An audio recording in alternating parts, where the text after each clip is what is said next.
Women's Power to Heal Mother Earth. I am Maya Tiwari. We are at a most auspicious full moon, the full moon in Capricorn. Each and every month we witness the glory and brilliance of Mother Moon in her fullness. This full moon in the Capricorn astrological sign, at least in Western, the concept of Western birth signs, is a very powerful one. We have had a string of powerful full moons, eclipses, and new moons in the last year, 2 years actually. When the moon is in Capricorn, we tend to nurture a strong sense to be productive regardless of our astrological bearings. But for Capricorns in particular, they rarely show their emotional side. They tend to be competent, calm, and composed, and they love people who are as well. But with the moon in Capricorn, we are asked to be practical and efficient. We need to set goals that we can see through and work in order to achieve them. Now, it is a complex set of time that we are living in. It's complicated by so many factors: environmental factors, familial, communal factors, social, political, of course political, the many wars, the many conceit, deceit, so many energetics right now in our atmosphere that can fell any person. So we are asked to be ever aware, ever conscious of the fact that we are traversing yet another fullness of moon. At every full moon, at every new moon, at every major juncture of the moon, we can allow ourselves to reformat, because it is a very vulnerable time, and what happened during these junctures is vulnerability can aid us, in fact, to make the changes that we find very difficult to make. I think everyone on planet Earth right now is having a challenge in some way or another. But the biggest challenge for most of us is making a decision, being clear on the places we need to go, the things we need to do, the goals we need to go after. This has not been clear for most of us, and the reason for that is the complication of not only our astronomical skies, but also the individual and collective karma that are transpiring at this time. In the Vedic tradition, from which I hail, and my specialty is beyond just the knowledge of Vedas. It is about our living earth. It's about how to reclaim wholeness even when we are hurting. And in all of these places and times and pieces of ourselves, I speak to today what we can do during full moons, because we are right now living in an exquisite moon that in the Vedic tradition we call it the moon of the Guru, the moon of the elder, the moon of the teacher, the moon of the parent, the moon of anyone and everyone who has been teaching us, including our enemies. In fact, they become some of our best teachers, not by their choice, and certainly not by our choice, but by the choices of universe. And we can get to that in another transmission. But for now, I'd like to speak to this moon in what we call traditionally Guru Purnima. Purnima simply means full moon. Guru means our guide, usually the spiritual guide, the spiritual teacher. But the word has become commercialized and has lost so much of its original meaning. And I'd like to go back to original meaning, because when we begin to hone down words, to whittle them down to mostly what is trivial, then we lose their essential meaning. And today we have become very, very famous at wordology, of making very valuable words unessential and trivialized. One who don't support that at all, as you can tell. But nonetheless, the moon is in an area of the sky, and we can call it the lunar mansions. We deal in Vedic astrology with lunar mansions. I'm not an astrologer, by the way. My work is, as I said, about self-knowledge. So it sort of roams through vast swath of areas in life that I speak to.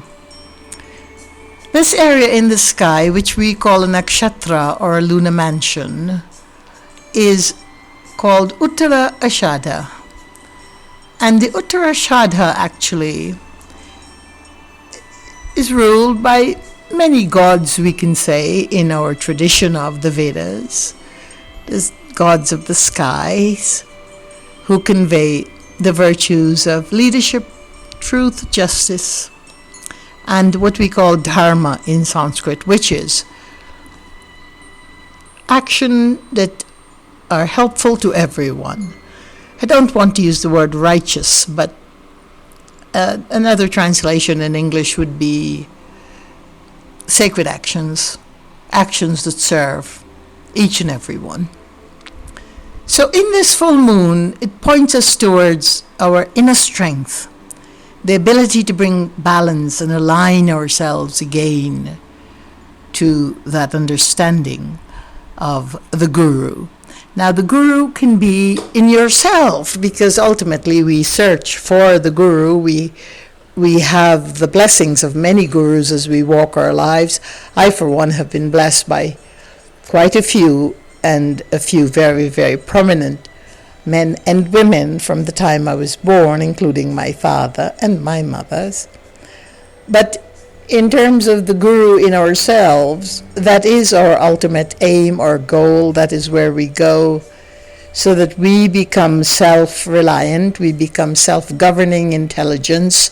More than intelligence, deeper than intelligence is our awareness. You see, intelligence can be swayed by many different dualistic perspectives. How we see something, how we experience it, how it connects back to ancestral largest of memories and all of that. So we shan't just say intelligence. Let me say awareness. Awareness in Sanskrit is chit. Chit, sat, chit, ananda.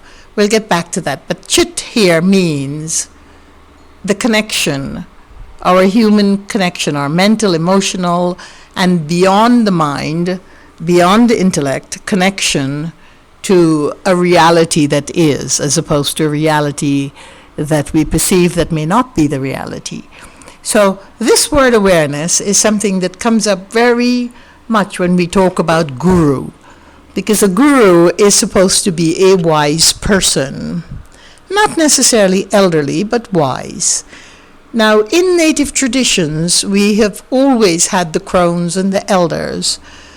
They were called elders at many different levels of age, not only because of their human experience on planet Earth, but because of their karmas, because of what they were born with, because of how they were honed, because of their own ancestral stock. So we go back. Now, if you don't contribute to the understanding of rebirths and that we have many, many, many, many lives, that is fine. Don't worry about it. You have many more lives to figure it out. But right now, let us talk about Guru. Who and what is a Guru? I've been fortunate that in my tradition, we were taught to touch the feet of the Guru, to bow to the ground, to bow to Mother Earth. Mother Earth is our greatest Guru. In fact, our parents, our teachers, everyone who guides and helps us, our gurus. But as I said, I extend that grace also to the people who don't mean us well, because they give us some of the hardest lessons. And we learn through a great deal of suffering and difficulty. These are not beneficent gurus, but they are gurus nonetheless. And I have had a great deal of thought about this because of my own experience as a targeted individual for the last 11 years, perhaps because of the work that I do. But getting back to the Ashada, Uttara Ashada in the sky, this lunar mansion looks like the tusk of an elephant that's in the sky, its placement in the sky. And it is ruled by the beloved elephant-headed god. And this goes beyond religion, your religion, my religion, or everyone else's religion. It is ruled by Ganesha, the elephant-headed god. And Ganesha is miraculous. He's loved by so many billions, I say billions of people. Half of our population knows of Ganesha. It transcends your religion and mine, and it is simply that iconography, that archetypal sense of having something so beyond that he's responsible, of course, for the removal of obstacles. So it's a good time to visualize the elephant-headed god Ganesha and have the courage to take a step forward. It has been such a difficult time to walk forward. Look, I have been forward-moving all of my life. I've had perhaps several different careers within the life of my little elder self, and I must tell you that it is difficult to feel this stuckness, but we're all stuck. We're stuck because the directions of the new world and the direction of the new age that we are coming into does not require marching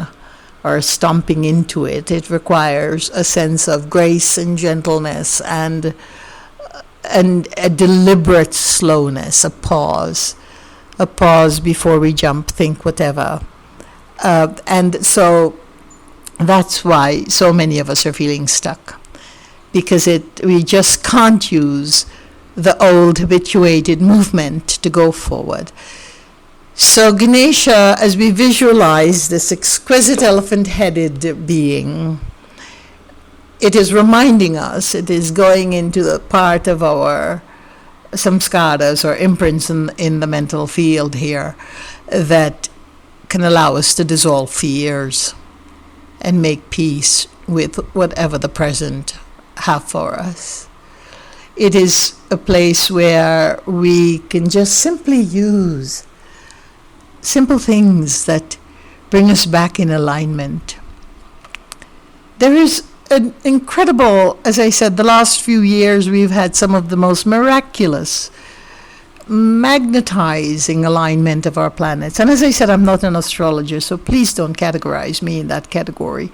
I just speak to the affairs of our lives as they unfold, whether it's on Earth or in the sky or in between the atmosphere and the river and the forest, or just the gliding of a butterfly as we look at it. I speak to all of these things because it is all part of the magnificent conglomeration, the plethora of exquisite that we live through. But it's been a hard time. And a rare and planetary alignment, which includes Saturn, Jupiter, Venus, Mars, Mercury. Wow, that's all happening. And it will continue to happen for some time. Now, we're always looking at retrogrades, and we do have one coming up, which came up yesterday, which is the Saturn retrograde. And it will take us a little bit more difficulty to achieve the goals that we need to achieve. Saturn is a very strong, strict taskmaster. He has appeared in very prominently in our last many years, and so it's simply telling us to clear out old karmic debts, wrap up the old affairs and business, throw out all the things we do not use, do not need, cut the branches that are dead on the trees of friendship and family as well, and clean up, clear up, lighten up the load. And if we're privileged enough to be able to do so, we should fare better in this time. As many of you know, it's so wonderful to look back at native traditions, including the ancient Vedas, because as we celebrate this auspicious full moon of Guru Purnima, and by the way, it was the moon under which my mother, my birth mother, was born, and by no small coincidence and great deal of universal synchronicity, it was also the moon, the Guru Purnima moon, by which my father died many years ago. It is, of course, a moon that we celebrated with great deal of enthusiasm and love in India and in the beautiful Ganges rivers, where I stayed for many years, not in the river but by the river, in Rishikesh, at my spiritual guru's ashram or monastery. And so it has infallible meaning, infinite amount of gems and beauty, and the things that we remember that cosset us, that cossets the heart. The full moon today should be about the full moon of the fullness of our heart, because as we begin to put our awareness to the amount of simplicity each and every moon in this past year has been asking us to do, and that is to simplify, to lessen the burdens, simplify, lessen the burdens, and to change a certain amount of habituated behavior. Now, the latter is the most difficult indeed to change. But I always refer back to the ancient traditions. And by the way, you were all native people at one time, regardless of your complexions, regardless of the fact that so many traditions have forgotten the fact their own nativity that belongs to Mother Earth. I still go back to understanding that each and every individual, including the people that are doing such great harm to themselves, the planet, to other people, we're all part of a native culture which we need to reclaim. In the native tradition, the guru, the elder, is held in such illumined position, and not because they, the illumined ones, crave or seek popularity as in our commercial gurus. I'm not talking about that. I'm talking about the fact that they were simple, they were loved, and they walked with a great deal of integrity because of the staff that they carried, which was in the protection of everyone, for the protection of Earth. And they had to make so many tiresome, burdensome, and painful sacrifices in order to walk their journey. When the breast of the elder began to sag, they looked at that as an insignia, a medal for her age, for her wisdom. That knowledge was so heavy that it sagged her breast. When the wrinkles began to appear, they looked at it as the arcs of time, the arcs of history that told the history of their people and their tribe. And when they looked at the silver, shiny or bald heads of their elders, they understood the way that the sun moved across the orb of the earth, the head being the orb, of course, or the way that the moon illumined in their eyes when it is the dark moon with their eyes closed, or when they were barely open into the crescent of the new moon. So the entire embodiment of our nature, our moons in particular, were embodied in such organic ways within the crone, within the elder, within the guru, that it was so much about transcending our physiological awareness. It was about Chit happening, C-H-I-T, by the way, happening. Awareness happening. Chit. Remember that word? Awareness, the Sanskrit word for awareness. I used to have a modified, or what they call personalized, license plate when I was driving around in Asheville, North Carolina, and it said, Chit happens, and that was C-H-I-T. Of course, we understood what that meant as well in the local culture. But getting back to this then, a happy Purnima to you, a great happy Guru Purnima, whatever Guru means to you, let it be this, the elder who walks with knowledge, the one who has given to you so much education, including your parents, your teachers, your neighbors, and those people who've meant you no wellness, who've meant you no good, but from whose display stages that they set for you have made you a better person, a stronger person in any event. So let us transcend it all, and let us get back to the meaning of what the full moon of the Guru means.